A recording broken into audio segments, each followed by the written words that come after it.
By the year 1938, an American animator had produced several hundred hours of film. Hundreds of hours. Built across 2 decades, 400 separate cartoons, an entire studio, dozens of employees, and 1 business bankruptcy. In purely financial terms, none of it mattered. The only thing that mattered, the only thing that would build one of the largest entertainment empires in modern history, was a single 83-minute film. 1 film out of hundreds of hours. His name was Walt Disney.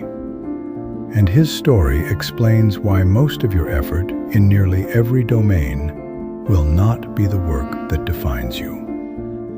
Morgan Housel tells the Walt Disney story in Chapter 6 of The Psychology of Money, a chapter titled, Tales You Win. In Housel's account, Steamboat Willie put Walt Disney on the map as an animator. It was a cultural moment. But business success was a completely different story. Disney's first studio went bankrupt. His films, in Housel's words, were monstrously expensive to produce, and Disney financed them at outrageous terms. By the mid-1930s, after more than a decade of work, Disney had produced more than 400 cartoons. Most were short. Most were beloved by audiences, and most of them, Housel writes, lost a fortune. Hundreds of hours of beloved animation that lost money. Then, in 1938, Disney released a single 83-minute feature film, Snow White and the Seven Dwarfs. In its first 6 months, it earned $8 million. As Housel describes the figure, an order of magnitude higher than anything the company had ever earned before. To put that in modern context, it was the kind of number that does not just save a struggling studio, it transforms it permanently. And it did exactly that. All of Disney Studios' company debts were paid off. Key employees received retention bonuses to keep them from leaving. The company purchased a brand new, state-of-the-art studio in Burbank, California, where it remains, expanded but rooted to this day. Walt himself won an Academy Award. He went, in Housel's framing, from famous to full-blown celebrity. Now look at the math. By 1938, Walt Disney had produced several hundred hours of film, decades of work, hundreds of titles.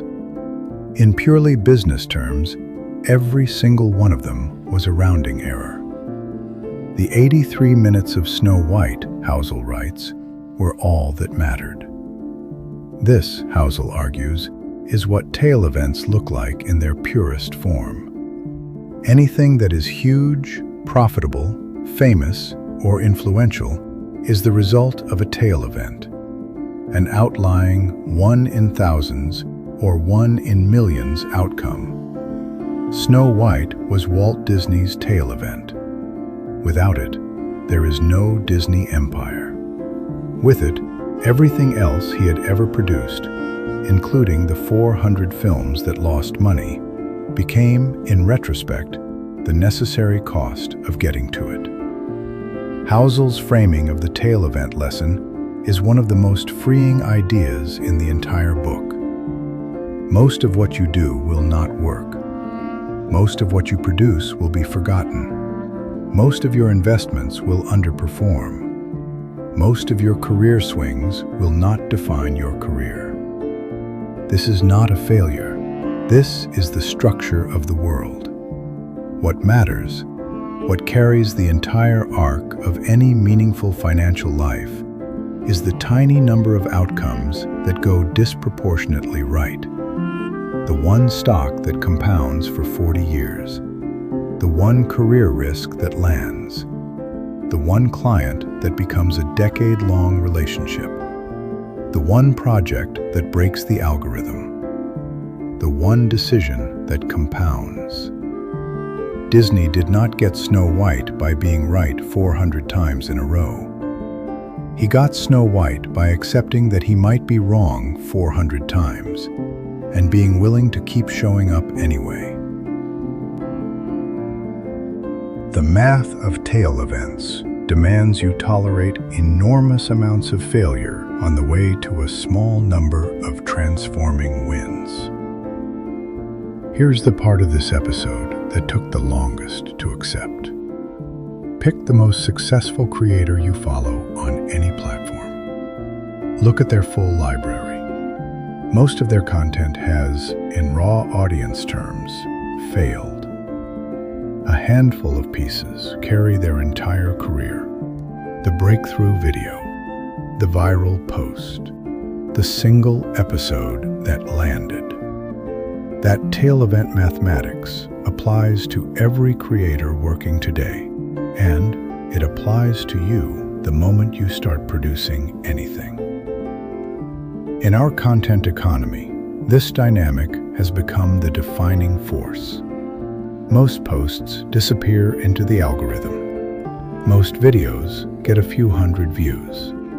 And then, one of them, for reasons that are impossible to predict, breaks through and changes the trajectory of an entire channel. If you've been told consistency is the secret to success too many times, you've been told a half-truth. The full truth is harder. Consistency is the prerequisite. Tail events are the actual mechanism. Most of what you do will not be remembered. The work that defines you will, statistically, be a small minority of your output. Your job is not to make every project a hit. Your job is to keep producing for long enough that one of them finds its tail.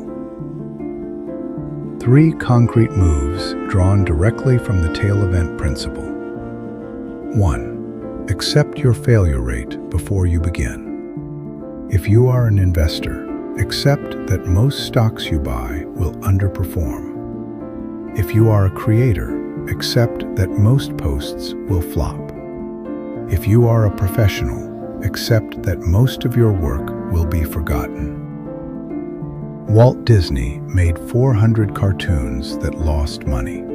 The cost of admission to Snow White was being willing to lose money on 400 cartoons.